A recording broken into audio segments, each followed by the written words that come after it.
All right, guys, I think this thing is working. It says that I'm live. If you've been here before, you know my internet goes out probably 64% of the time, but I have just upgraded to fiber. So things are looking up, guys. Things are looking up. So if the internet does get a little shaky, that is my guest's fault. That is not my fault. Tonight, I'm excited. I've got a new person on the show, and it's a NBA TopShot person. I typically always have, sports card people or comic book people, collectibles people. I'm excited to talk a little bit about TopShot tonight with Jennifer. She has her own channel, Jennifer TopShot, as well. And I will go ahead and bring her in. Jennifer, how's it going? Hey, what's up, Dustin? Thanks for having me. Yeah, absolutely. Thanks for joining me. I appreciate it. I've been looking forward to this one. Like I said, I only have a couple of buddies that I know that do the TopShot bit, and we kind of go back and forth. And I'm trying to kind of expand my horizons, my TopShot community. And I noticed that you're very active in that community. And so I thought, hey, I've got to reach out to her, see if we can get her on the show. So this is great. Yeah, thanks for having me. Yeah, I was actually I was kind of trying to find more like TopShot content creators on YouTube, and I was like typing in NBA TopShot, and one of your videos popped up, and I was watching it, and I was like, oh, that's cool. This guy also like collects physical sports cards, and like he does kind of like a combination of stuff. That was kind of cool to find. Yeah, awesome. So how did you get into, I guess let's start like origin story, NBA, TopShot, how did you hear about it? Let's just start from there. Okay. So I've been into cryptocurrency for the past several years now, and I had heard about CryptoKitties back in 2017, but I never like bought any at the time. I didn't buy any, but I heard about it and I hadn't even looked into it. But then it was like in 2020, my sister and I, we were talking about crypto, and we were just talking about CryptoKitties, and we're like, what is CryptoKitties? And my sister had remembered that she had created an account like back in 2017, and she had a bunch of kitties, but she couldn't find like her password or anything. And like, she basically got like locked out of her account. So she's like, oh, I'm going to like make a new account and buy some more CryptoKitties. And so she did that. And then I decided to buy some. I have like a dozen kitties that I just hold, and I'm waiting for them to move onto the Flow blockchain for stuff to pick up. But anyway, so she was on the Dapper Labs website, and she noticed that there was like this new beta coming out, NBA TopShot. And she was like, oh, this looks interesting. And so she signed up for it, put in her email, and that was right when they like opened the public beta. And this was back in October 2020. And then she like told me about it the next day, and we're like, oh my gosh, first of all, we have some CryptoKitties. We know about, crypto. We believe in blockchain technology, and the fact that like this is the NBA like actually collaborating with Dapper Labs to create this product, like this is going to be huge. And it's built on the blockchain and everything, on Flow blockchain, and that's super exciting. And I think this is going to be a big success. Not sure when, but like I'm sure it will be someday. And that was when there was a couple thousand people in there. And so we were just buying packs, and I started buying a lot of S1 rares, because I was like, okay, S1 rares, they're about $10 the floor, the cheap ones. I'm like, I could just buy some of these and maybe someday sell them. But I really just bought and held, because it wasn't very lucrative back then to be flipping. So I just like bought and held, and then I think my first sale was in December when you said you joined. But yeah. And then, January, things really picked off, and it's just been a fun journey since. So backing up a little bit, you said you started out with CryptoKitties, and that was Dapper Labs also that did CryptoKitties, and you guys were into crypto. How was that? I guess, is that still going on, CryptoKitties? Are you still involved in it? Is it still active? Or have people kind of moved on to other types of NFTs? And is that one of the original NFTs with like CryptoPunks, and that sort of stuff? Is it kind of in that same world, that same timeline? Yeah, I mean, CryptoKitties, yes, I have some kitties, but I haven't spent more than like, I don't know, probably like 20 hours on it. Like I literally was just like shopping, and I was like, okay, what can I buy to hold long term?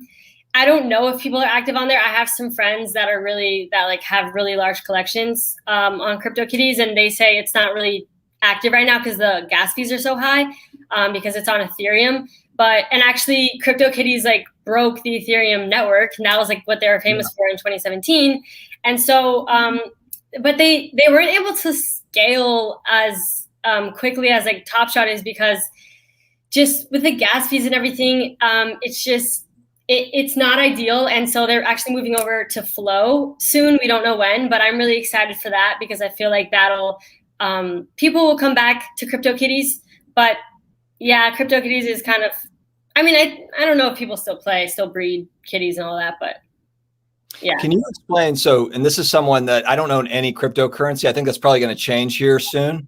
But can you explain gas fees? No, I'm not cryptocurrency. I just haven't gotten into it. I feel like I'm way behind. I was actually talking with my wife about that today. Like, we need to kind of get on this ship eventually pretty soon. But can you explain gas fees? Just because that's something I've heard of it. I don't really understand. Is that like extra transaction fees? Yeah, it's basically like transaction fees for moving Ethereum.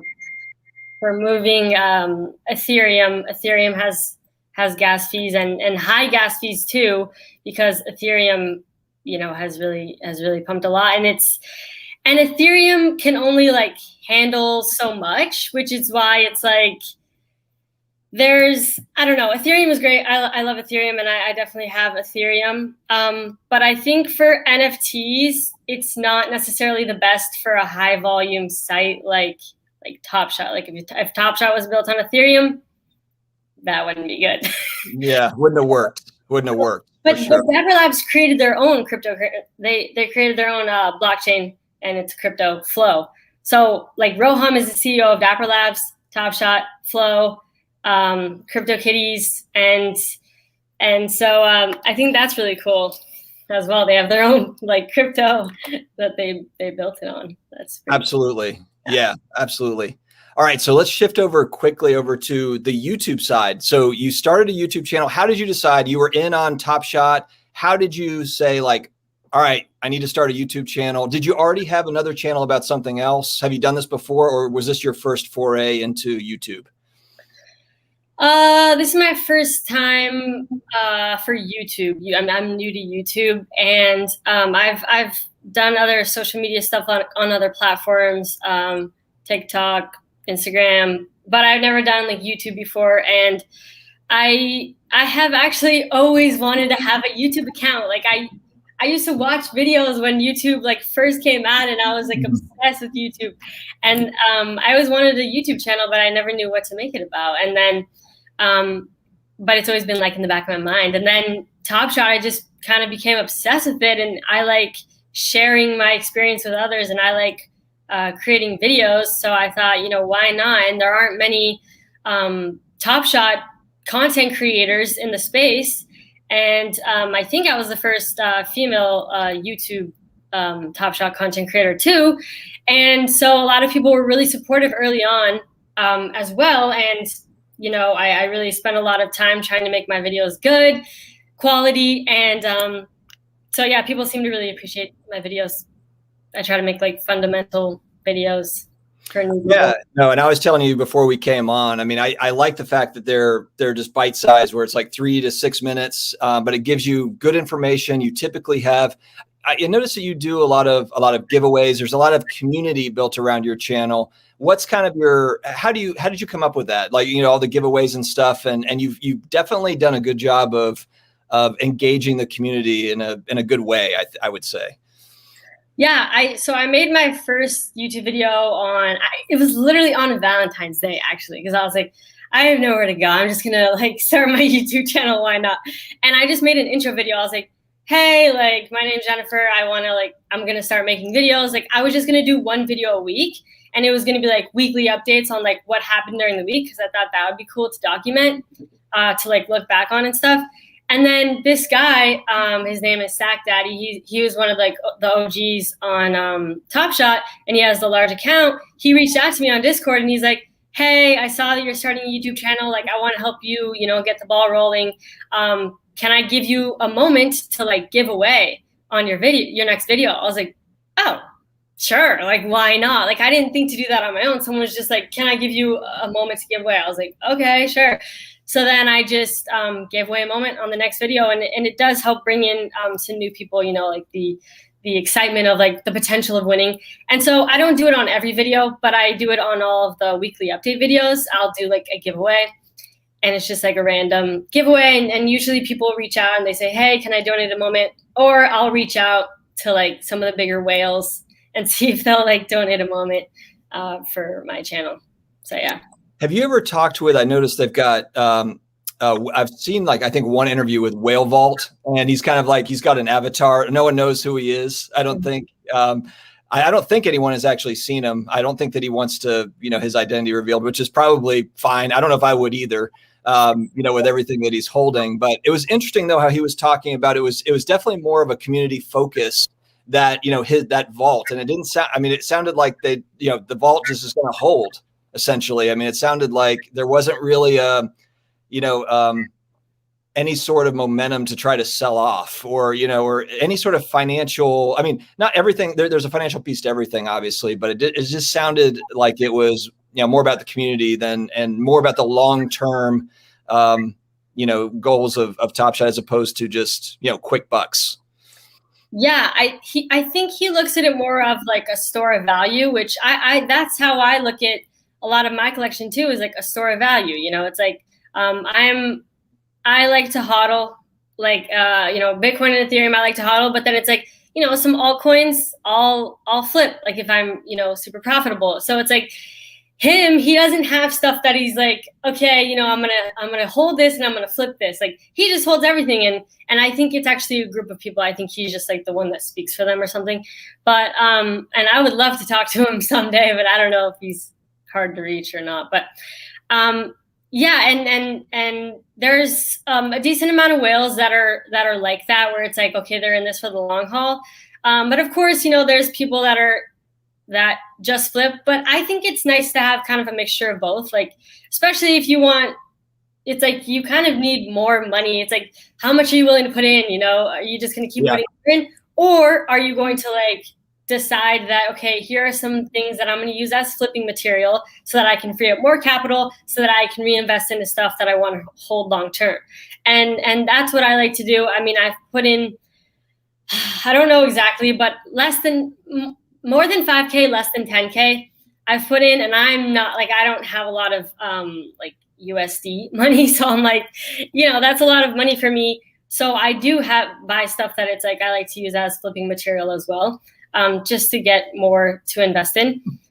Steve, yeah. I'm sorry, I wasn't going to say it on this live stream, but I am Whale Vault. It's me. It's me. Yeah, sorry guys. I wasn't going to say anything, but Steve pulled it out of me. All right, sorry. Go ahead, Jennifer. I think that was it. I was done talking. All right, so for your YouTube channel, what's kind of the, you know, your long-term goals with it, or are you just kind of just taking it, you know, one day at a time, doing your TopShot stuff and just, you know, letting it ride? I mean, what's my long-term goal with it? Or short-term for that matter. I mean, I don't know. I just like making videos about TopShot. And I would actually love to do interviews, kind of like you're doing here, but with like some of the really big whales. But I don't know when I'm gonna do that. But I would like to do that. My sister's doing that with Twitch, which I think is really cool.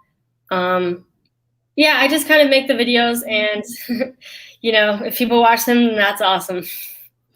Cool. How much time a day do you spend on the marketplace and on the platform? Is it like 23 and a half hours?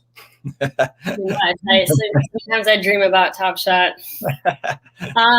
Yeah, I mean, yeah, I spend a lot of time. I'll look at the market. I like to watch prices of things that I'm wanting to buy. Right now is an interesting time because, you know, we're in a dip, but I don't know where the bottom of this dip is, and I'm trying to find out. So I'm trying to, you know, I'm trying to find out the best time to buy back in, because I did, you know, sell off some stuff I freed up like 5K of Dapper Credit during the last pump in February. And then I was like, okay, you know, during the dip, because I knew, I was like, there's no way, like, this market's going to correct. And so I waited and waited, and then I reinvested all of it. And then we kept dipping more. And I was like, bruh, literally, I already invested all of it. So now I am thinking about putting more outside money in, and I'm just kind of keeping my eye on things. I'm not sure if the playoffs will be a catalyst for the next pump or what the situation is. But I do want, there's like really good like deals right now. And I'm just like, oh, like I want to buy more stuff. But yeah, that's where I'm in the same boat. I've been buying all the way down this thing. And I'm like, damn it, if I had just waited a little bit longer, you know, but you just see stuff sliding down. You're trying to take advantage of it. Yeah. You know, whatever, it's fine. I've been buying this week. You know, and it could keep on going down, but then, you know, we've seen how it does though. We've seen it also shoot up. So I guess with me, I'm just focused on just the same kind of probably 10 players, the stars that I like. And that's really my deal. I mean, I just kind of stick with those kind of dozen players or so, and that's it. Tell me kind of players. Who are the players? I want to know. Jason Tatum, LeBron James, Luka, Trae Young, Jamal Murray. He got hurt, so I'm actually probably need to go back on the site and find some more stuff. It'll probably be going down. But I still like Jamal Murray. I like the Joker for the Nuggets. It's a lot of the usual suspects. It's a lot of the same guys that I like on the physical sports card side too. Devin Booker is a guy I like. I buy a lot of his stuff. But you know what? I don't have anything super exotic. I don't have a cosmic or anything like that. I've just got base stuff, except for I got in December. I got in early and got some of like Western Conference Finals, you know, like Series 1 stuff. But I just got it so cheap. That's the only reason why I have it. It's not because I went and spent a couple $1,000 on it or whatever. I was just lucky. Mm-hmm. Yeah. So, how about you? That's nice. Who do you like? Or kind of like walk us through your process start from like December or November, December, and kind of like, you know, how you were targeting and maybe like how that's changed over time. Yeah. So when I joined in October, I mostly just bought packs, and then I bought S1 rares, and then my sister like convinced me to buy like a couple of S1 commons, but I didn't see the value at the time. I was like, they're abundant. Like they're at 3,999. That's so much. Like, you know, that's like more than the amount of users. I was like, no, I don't want those. I just want the S1 rares because they're more scarce and I think they'll be valuable in the future. So I was buying a lot of those. And then I bought packs. And then November, my sister and I, we moved out of Florida to North Carolina, where we live right now. And we were like, if there was a job, like, you know, you get an email like 8 hours in advance for a job. So like, if there was a job, like we would go on, we would like buy the pack, but we weren't necessarily that active in November and December. So I didn't really do too much November and December. And with like the whole moving process and all that, it was just like a lot. So I really came back when Katie, like the head of marketing, had sent an email. She sent out an email that was like, guys, check out our sales. And it literally, the chart looked like this. Boom. Like it was like nothing. And all of a sudden it was like parabolic run up, and it was insane. And that was the January pump. And I was like, oh shit, like I should log back in, like see what's going on. And I had only one thing listed. And it was like a Dort S1 rookie rare that I had bought for $29, and I sold it for $50. It had sold in December at $50. Oh, wow. Dang it. Like that was, and now I don't know how much that's going for. I think, I don't know, definitely like almost 1,000 or something.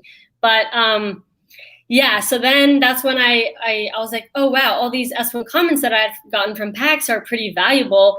I'm going to sell a bunch and buy a legendary moment with it. And so I like sold some S1 commons. I bought, I don't know which one, but I bought a Lace 'em Up legendary for 1.4K, which I was like super happy about because I love S1 rares and S1 legendaries mostly. I like commons too, but and I mostly just like S1. I'm not a huge basketball fan. I do really like basketball. It's my favorite sport, but I don't watch TV or Netflix or anything like that. So I don't watch, and I don't necessarily follow the teams or know much about the players, but I have friends that help keep me in the loop. And I'm more of like an S1 collector. I'm like an S1 maximalist, I guess. I've heard you say that. Yeah, you're almost like a series collector. You're like the series one, you're after series one. I'm after series one, and yeah, I don't care that they're bad. Like, I will buy the S1 bad players. I will. And I know that that's, some people are like, well, only the good players will be valuable long term. But I don't believe that. I personally believe that S1 is really special. And I think that, they will never be that scarce. And even the bad players will go up in value, I believe. And I'm not trying to sell them, so I'm just trying to keep them.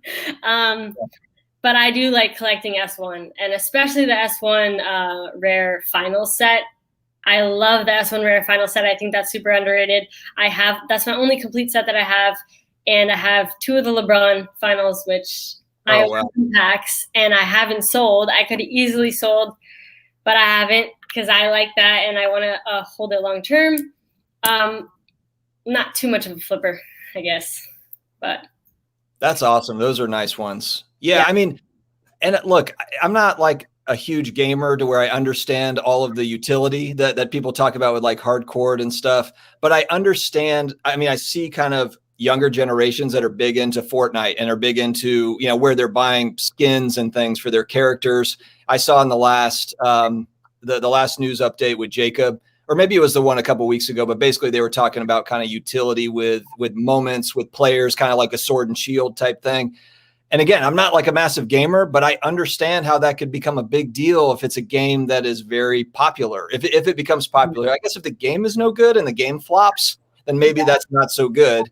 But if it doesn't flop, I mean, if it's, then I think there could be something big there. I mean, what's kind of your thought outside of just kind of collecting them? Because I like collecting them just the way they are, but what are your thoughts about added utility, whether it be a video game or courtside seats? I've heard people talk about that, using it in like the physical world. Do you have any opinions on it?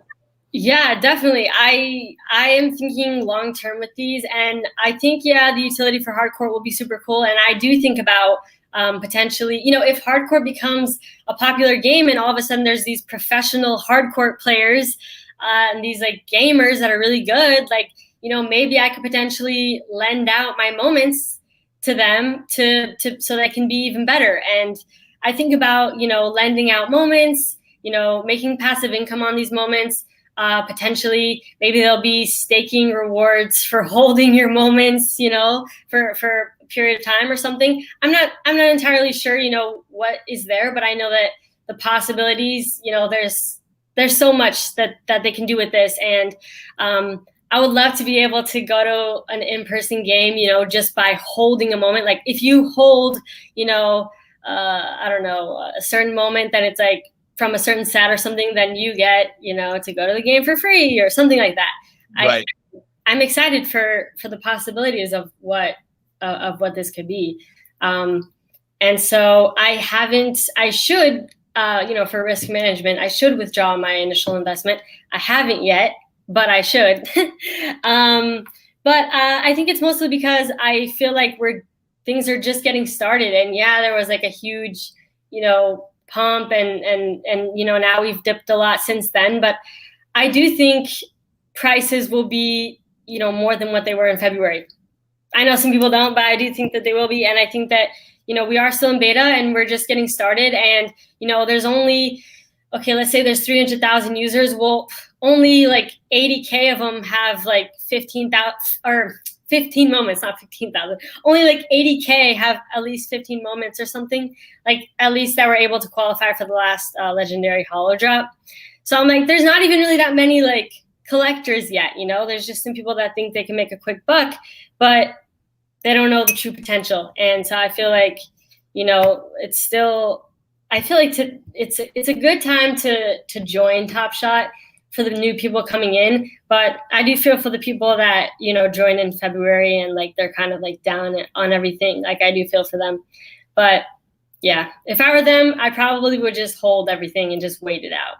But that's just me. Yeah, and it's tough. I mean, with any sort of volatile market like that, you can get caught where you're buying, Bitcoin at 40,000 and then it's 10,000, or you're buying, even it happens in physical sports cards too, where you can get caught buying a card for $10,000 that turns into 2,000.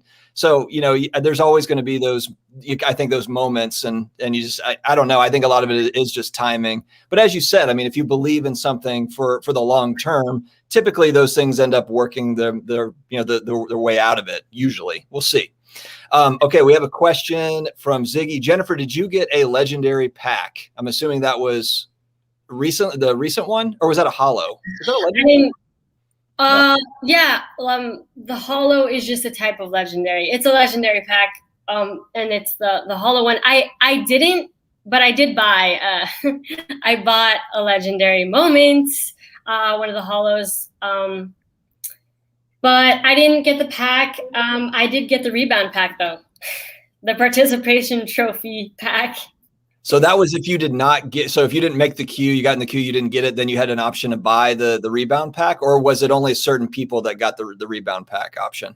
It was if you're eligible to buy the legendary pack, which you had to have like at least 15 moments. I think you had it, or you could have like 2 rares and a legendary moment, or you could have spent $1,000 in the market at some point.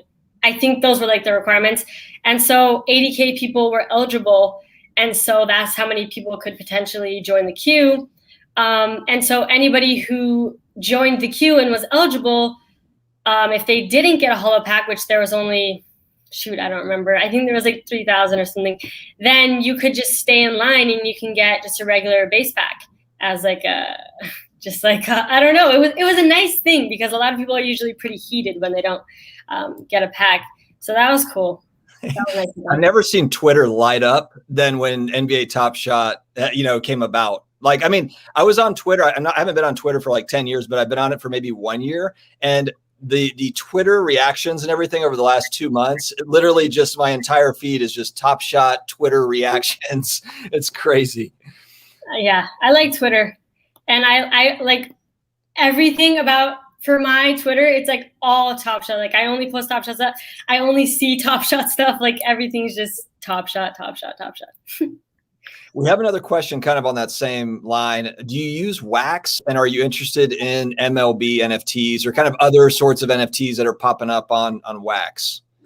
So I got the Street Fighters on Wax. I was not impressed with the platform and just it. I don't know. I guess maybe I'm spoiled from TopShot, and I really believe in Dapper Labs, and I like CryptoKitties and all that. But unless it's a Dapper Labs product, I'm kind of like, I'm more hesitant.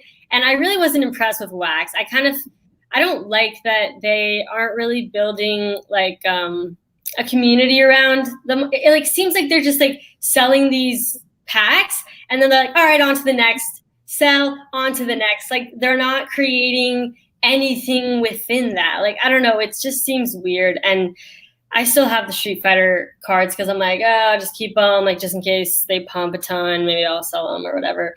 But like, I don't know. I'm not impressed with Wax, to be honest. So I don't really want to buy anything else from them for now. So you mentioned kind of the new products that Dapper's got. They've talked about what UFC, and then maybe is there WNBA as well? There's other things that they've talked a little bit about. Yeah, they said that they were gonna. I haven't heard much about WNBA, but they did say they were gonna do that. I don't know if it would be on the same site or if it would be a different site, how that would work. But I used to go to a lot of WNBA games when I was younger, so I would love to collect WNBA moments for sure. And UFC, of course, I don't watch UFC either, but I'll be right there buying all the packs, buying a ton of moments. I'm excited for that too. Yeah, anything that Dapper Labs does, but not necessarily anything the Flow does, because like the MotoGP, I was not impressed with how that turned out. What is that? I hadn't heard of that. It was it's on Flow, but it's not Dapper, and it's like car racing, like race cars, but it was weird. Like it was really complicated and hard to get a pack, And it seemed like just a lot of TopShot people like thinking, oh, this could be the next thing. Let me just buy packs. It didn't seem like there was really like a community around it. And I'm pretty sure you can't even open your packs yet. They don't have like a marketplace or anything yet. So it's kind of like the beginning of TopShot, but I'm not so sure about that, to be honest. So I'm kind of like cautious because, it's like everybody's creating NFTs and there's a lot of companies, making NFTs. So you kind of have to be like weary of like how you spend your money and make sure that you're investing, and you're comfortable losing if it happens to go to zero. So yeah, no, absolutely. What would be an NFT that, if it popped out, if it not even sports related, like Dapper Lab comes out with, I don't know, celebrity something. I don't know. Is there something that you kind of hope for? Are you a fan of a particular, maybe something outside of sports, of anything, musicians or any of that stuff that you would be all over? Kind of putting you on the spot here.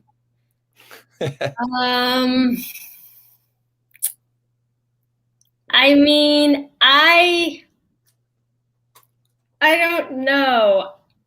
I am really into like makeup. I have like a big makeup collection, but I don't know. Would I collect makeup NFTs? I don't know. Maybe if Dapper Labs did it, I guess. Yeah, I'm not Fair sure. enough. Yeah, something where there's like a big community around it, and yeah, like because it's not like I'm particularly care about the art necessarily. I don't really collect things because I like how it looks, but it's because I think it's valuable and it's valuable to me and I find it valuable, and I'm like, okay, this is something that I do believe will be profitable, in the future. I don't necessarily buy things just because I like it. I want to make sure that it's, I think it's going to be profitable in the future if I'm going to spend money on it. Do you think that just based on the fact that you're really kind of in tune with this TopShot community, do you think that most of the people are crypto people that got into TopShot kind of in the same way that you did? Or is it more sports people or like sports card people? How do you think that breaks down? I mean, it just, and I'm asking just based on the people, the community that you're corresponding with, do you have kind of a sense of that? In the beginning, it was a lot of crypto people, like the people that found out about TopShot, that, there was a good amount of them that came from CryptoKitties, which, you had to know about NFTs and be in the crypto world for that pretty much. And I think a lot of the OGs are crypto people. Like they're not necessarily basketball fans, but now it is a lot of basketball fans. I would say most of the people now are basketball fans. I mean, I know, Bales, I think Jonathan is his first name. Jonathan Bales brought in a lot of people for like daily fantasy sports. So a lot of those people are here. I don't think we have a huge card collector base yet. So I think that'll be interesting when the card collectors come in, like what they'll value. And but there are a lot of NBA fans in TopShot right now. Yeah. And there's some like sneakerheads trying to flip. But that's hard. It gets hard for them because they shut down multi-accounters, and you can get you literally could like they will freeze your moments basically, and you'll like never get them back if you get caught like multi-accounting and all that. So it's really risky doing that. Yeah, I haven't. Once I kind of heard that they were, they were looking at, the multiple accounts, because I was thinking about, my brother was asking me if he should get an account. I was like, well, I think that you should. I want to make sure that you're not associated with my account in any way. I need to make sure that we're all good there, because I don't want to risk anything, because I don't know this world. Like, I don't want all my stuff frozen up. I don't want to gift somebody the wrong thing or whatever, and it gets caught up. So yeah, I've been pretty careful with that stuff. But I'm glad that they are kind of figuring that stuff out. I'm sure there's, the security issues and all that got to get worked out. Yeah. Yeah. Hopefully they can figure things out with that so that people aren't easily able to create and then, build up a bit of a collection and then they get shut down. Like that's not ideal, but yeah. What are you buying right now? I've been buying a lot of, so once I heard them say that you could recycle basically moments for challenges, like once you have, because what was happening is I saw a couple of different videos that were really good actually, and it was showing like a graph of basically like moments that were needed for a challenge. And once the challenge ends, it's like all the way down. But then they announced that you can recycle them potentially in the future. And so I was like, okay, well, so I went in, I bought a lot of like Seeing Stars stuff. I picked up a few of like the all-star ones because those have come down quite a bit, and they're only out of what, 2,000 or something. 21, yeah. Yeah, so they're pretty low as far as the run goes. But are there certain kind of inserts like that you know, those that you're focused on, or are you just kind of sitting pat right now? Or are you sticking with, you know, other stuff? I mean, right now I'm watching things, but like I said, I am wanting to invest more soon, and I have, you know, kind of like a list of what I want to buy. And as far as S2 goes, I do have S2 stuff that I want to buy, not just S1, but I do want to buy some more S1 commons because they really dipped a lot, and I'm like, okay, this is my chance to stock up. But I'm waiting for there to be $2 moments again. I do want to get a handful of $2 moments. I want to get some more. I bought like one Seeing Stars moment yesterday. I think those are pretty undervalued right now, and I'm like, yeah, it'd be nice to pick up some of like the good players. Yeah, I do believe the All-Star Game moments and the Rising Star rares, those are undervalued. I think it's just because rares have the edition size changed, so they were never out of so much. Like S1, the most they were out of was 999, and even then they didn't sell out, and they're burning, you know, those. But and for S2, we had the Meagles that were out of, I think, 599 or 499, and that was it. And then all of a sudden, there's this jump to like 2021. So I feel like demand didn't necessarily like catch up to that yet. So I do think that the S2 rares are pretty cheap, especially of the good players. I'm wanting to get some LeBron out of 35,000, his assist. It's at like 88 right now. It was at 60 at the lowest, I think. I'm waiting because I want to see if it gets to 50, and I want to like stock up and buy like 5 of them or something. And then I kind of want to get the No Look 3. That's a good deal right now. I'm kind of waiting, but I'm just like, I bought one of those last week. I don't think I got it on the bottom, but I got it for like maybe like 600 or 700 for one. But I remember maybe it was 7. Yeah, I know that it was. I know that it was less than 1,000. I know it wasn't 900. It was like 700. But I remember it being what, like 2,000 or 2,500 at one point. And the cereal I got was not like a high cereal. It was like a middle of the road cereal number. It was pretty decent.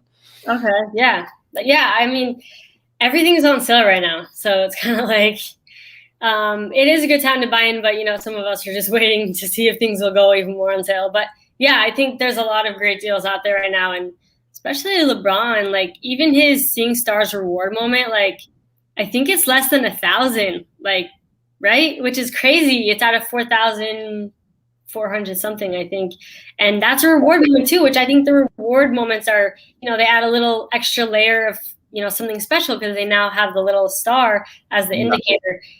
So yeah, I think, and Kevin Durant, he's pretty undervalued. I want to get some of his. Probably some of his out of 15,000 moments. Yeah, I want to try to buy some better players. Anyone sitting on open packs? I am. I'm sitting. Yeah, I think that Jennifer does that. I think that she just sits on packs, right? That's kind of your deal, part of it. Yeah, it's, you know, it's actually sometimes I'm like, like if I opened them, I could flip right away. I could then use the money to reinvest and stuff. So I think for the new user, it's not necessarily ideal because then you don't have money to play with, you know, because you don't have like flipping material and stuff. But I like holding them because now I just buy stuff from the marketplace, and I have, you know, I built up a bit of a collection to where I could just sell if I need a free capital. But I like to hold them. I have about 20 packs right now, I think. I really started holding for S2. S1, I only have 2 unopened packs, but they're the good ones. I have the rookie debut S1 rares, which those are desirable packs to be holding. Yeah, I remember remember when you could just get packs like whenever. I look back on that and it's like I could have bought 100 packs, you know, if I wanted to. Packs, yeah. Those were the days. Those were I the mean, days. yeah, S2. Like I remember, I don't even know when was it? Maybe it was even January where you could buy a pack, then you can go back in line, then you can buy again. Like I don't know, it was like easy to buy like base packs. Like even if they weren't like abundant on the site at all times, like even when they released them, like you could just keep buying more, and they would like do drops at like 3 a.m. EST, and I would like stay up every night like hoping for a drop, just trying to buy a bunch of packs. Yeah.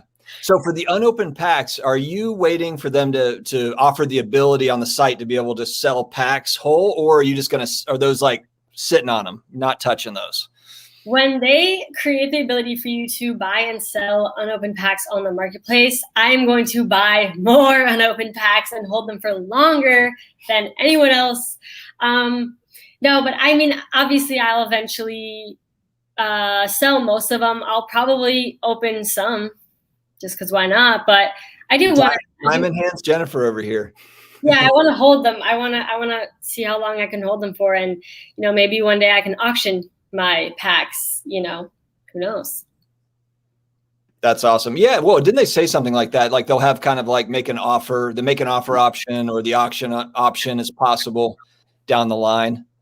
Yeah, maybe for higher price stuff. Like I don't see them doing that for like, $2 commons, that would just be kind of weird. But I think for the more, for packs or for like legendary moments, or maybe like slower moving stuff, like S1s it's just slower. I think S2 is nice because it's a lot more volatile, and you can make more quicker, I guess, with it. And you can also lose more quicker with it. It's more risky, but it's nice because it's a little more volatile, whereas S1 is it's slower. Like if you're trying to sell something, especially right now, good luck trying to sell S1 right now. It's not the easiest. So are you let's say you're like, all right, I'm going to put money back into my account. I'm putting new money back in. Would you go straight for the S1 stuff, just being that that's kind of been your deal, or would you just kind of, segment it out between like the S2, some of the S2 and then S1 stuff? Well, like I said, I told you that I want to buy $2 S2 comments. I want to buy the LeBron assist. I want to buy some seeing stars. When I put more money in, I am going to get S2 and this is risky, by the way. It's like, they could end up extending the CCs and make them more and whatever. But, I might have to sit on them for longer for them to appreciate. But I do believe I can make more if I invest into the S2s at their cheapest levels. And then I'm not necessarily going to hold them long term. It's like flipping material. And I've done it, several times where I bought $2 commons and then flipped them for like, 10, 15, 20. So it's just a matter of patience, and you have to be kind of patient for that. But yeah, it's going to be, I'm going to invest in S2 mostly, and to hold for flipping material when we start pumping again. And then, of course, with my profits, I will probably reinvest into S1, or I'll just, money for packs, money for newer stuff, just whatever. But yeah. Nice. Okay. Well, good. All right, guys. Well, hey, throw any questions. I'm looking at the chat here. If you have any questions for Jennifer, we're probably going to wrap up here in a few minutes. It's not going to be a long one tonight. We're not doing a marathon tonight, guys. Can I ask you a question? Yeah. Shoot. Okay. So you're from the physical card world and you got into TopShot. You told me December you got into TopShot. And my question is, because you've been buying just mostly like great players, and you're like, okay, the 10 great players, like that's what I'm buying. What is your strategy like right now, like during this dip? And then what is your plan long term with your moments? Yeah, so I'm a believer in the platform long term, even though it's very new. I've got the vision, and maybe I'm just a dreamer, and I just, I'm heads in the clouds. But it's kind of one of those things where I just think, it's got huge potential. I think the fact that the NBA backs it and the NBA is talking about it on their broadcasts and their players are tweeting about it. The NBA licenses a lot of products and they don't talk about them on their broadcasts, but they talk about NBA TopShot. So when Shaq and all these guys are talking about it, it's like there's something more to it than just selling jerseys or whatever the other products that they're licensing. So I think that for me, it probably depends on where pricing goes. I mean, look, if it shoots up, if my account's $1 million account, then maybe I'm selling. At the same time, I feel like I'm always going to hold on. Like I told you before we came on, I bought multiples of that Luka base 3-pointer, that Series 1. I'm always going to hold on to one of those. Like I'm going to have one of those until the site, is no longer. I want to hold at least one. Just to see kind of where it goes. I think that would be fun, assuming he's got, 15-year, 20-year career and his, Hall of Fame career. I want to hold. So I'm going to hold some of them, but for me, and I'm just kind of taking what I know about the physical sports card world, I'm kind of just bringing that over to TopShot, to where, to me, especially where the pricing is now, where it's especially for guys that, like the Devin Bookers and the Jason Tatums, they're already proven players. It's just kind of, it makes sense for me to put money into Steph Curry and to, those guys. Whereas instead of maybe buying like 10 moments of like a role player, I really like Kristaps Porzingis. I'm a Mavs fan. I do have a few of his moments, but I could buy a boatload of Porzingis stuff right now, but I would rather kind of concentrate it maybe into more of like a Luka, into kind of more of those bigger players. And that's where my strategy is. And I haven't really gone, I guess where my risk tolerance is, I've just stuck mainly with base stuff. I don't have there's a lot of people that have done a good job of, taking their base stuff, sold that off and bought cosmics and bought big stuff. And maybe those are the folks that'll have, multi-million-dollar moments, down the line. But for me, maybe I'm just, smaller fish, to where I'm kind of okay just dinking and dunking with some of the more rare base stuff. So I think that's my long-term strategy is definitely going to be holding it long-term. But as time goes by, if some of that stuff, does go way up, then maybe I do kind of sell it off in pieces. But what I do though, is I always buy multiples of everything. So if it's a player that I really, really believe in or like, or a series or a set that I really like, I might have 10 or 15 moments of the same thing, just so that way, if it does go bananas, I can sell 5 of them and I'm not sitting here like, what if that just keeps going up? So that's kind of where I was probably kind of going on a little bit of a tailspin there, but yeah, that's where my head is. Yeah. Stacking is smart because, when the players join the platform, like their moments pump, when there's challenges for moments, they pump. And it's like, it's nice to have little reasons to just like sell when things are kind of like artificially inflated, temporarily inflated. But that's awesome. And I feel like you'll get some rare and legendary moments soon. They're not as liquid though. That's the only thing, but yeah, I think they're great long-term holds. They're good. They're good long-term holds in my opinion, but they're definitely not as liquid. Not easy. So. I'm also picky too with I really like the Luka Seeing Stars moment, because he's making a move on Zion. It's like he's basically school Zion Williamson, which I think again, it's Luka. It's a Luka moment.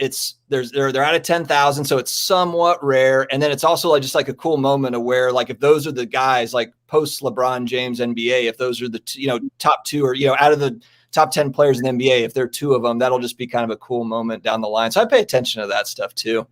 Yeah, I'm surprised you don't have moments that it's okay, LeBron's in this, seems kind of underrated because he's in it or stuff like that. Because it is cool to see that. When I'm watching the moments, I'm like, oh look, there's LeBron, or there's Steph Curry, and it's cool that because not everyone watches the moments too. So sometimes it's the moments are a little bit undervalued because people don't watch them necessarily. They're just oh, the player, the mint, all that.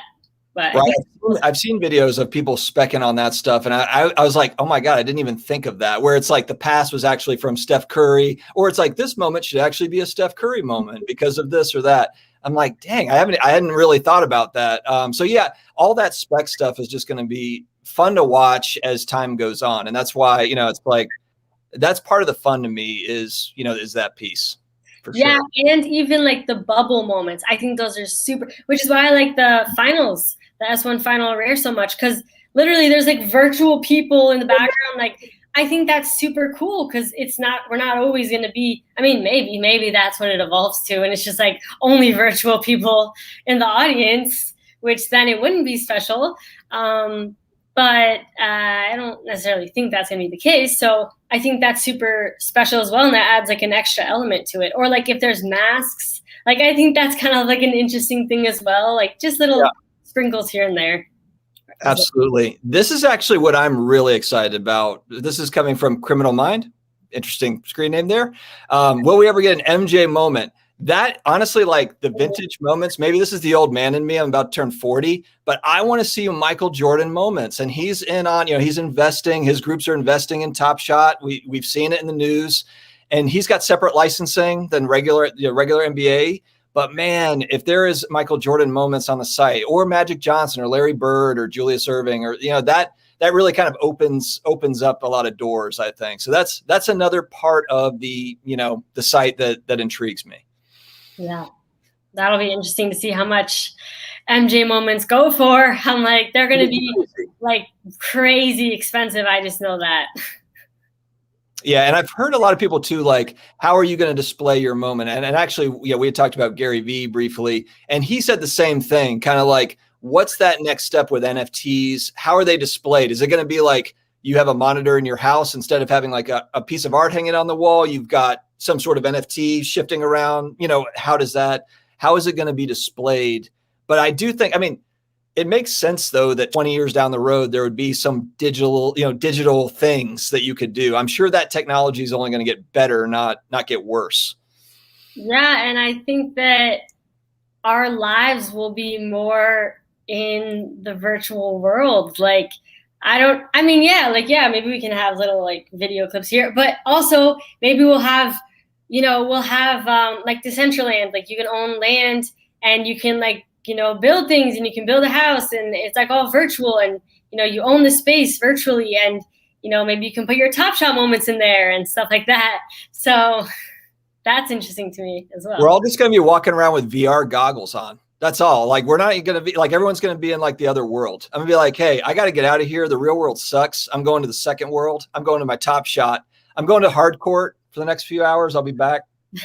That is interesting. Well, that makes me think about other stuff like, okay, well, if we eventually evolve into like literally our virtual world is like our life, and then like what if we forget that we're like still humans? Like what if right now like this is like a simulation of sorts, kind of like the virtual world thing, but there's another version of us that's like, oh, let me put myself on Earth and have a human experience. And then like we kind of don't realize that we're anyway. Yeah, Matrix lifestyle. Yeah, I think we've seen this movie before, right? No, it is kind of scary though. It is scary because we'll probably end up just getting lost in the digital world. The digital world will end up being a lot cooler. Nobody will have a job. Like everybody will just be like, yeah, I'm in the digital world. That's more fun. We'll have to see how we'll see how it plays out. I mean, hopefully we're alive to see it. Right. No, I think that's a good point. And maybe that's kind of like the, I feel like with some of the physical sports card people, it doesn't make sense, but this is where my weird brain goes as to all these like futuristic things. And maybe it'll never happen. Maybe none of those things will ever happen, but there's so many kind of little nuggets there that if one of those things happens or a couple of those things happen, then, it takes off. So we'll see. We'll see. All right, guys, we're coming up to almost an hour. I'm gonna get off a little bit earlier than usual this time. But thank you very much for joining for a TopShot live. This was cool. Thank you, Jennifer, very much for coming on. I really appreciate it. If you have not been to Jennifer's YouTube channel, it's Jennifer TopShot. Easy to remember. That's what it is, right? I'm getting it right. Jennifer TopShot. That's right. All right. So go and check out her channel. And if you've never looked at TopShot before, she has a lot of good instructional videos, just kind of how-tos and things to look for. I still have to make a what is NBA TopShot video. Like a basic general one. But thank you so much, Dustin, for having me on. Honestly, it was great talking to you. And, you know, I don't often talk to people from the physical sports card collecting world. So it's nice to, you know, meet different people and hear different perspectives. So thank you. Absolutely. All right, guys, have a good night. We will talk to you later. Till next time. Peace.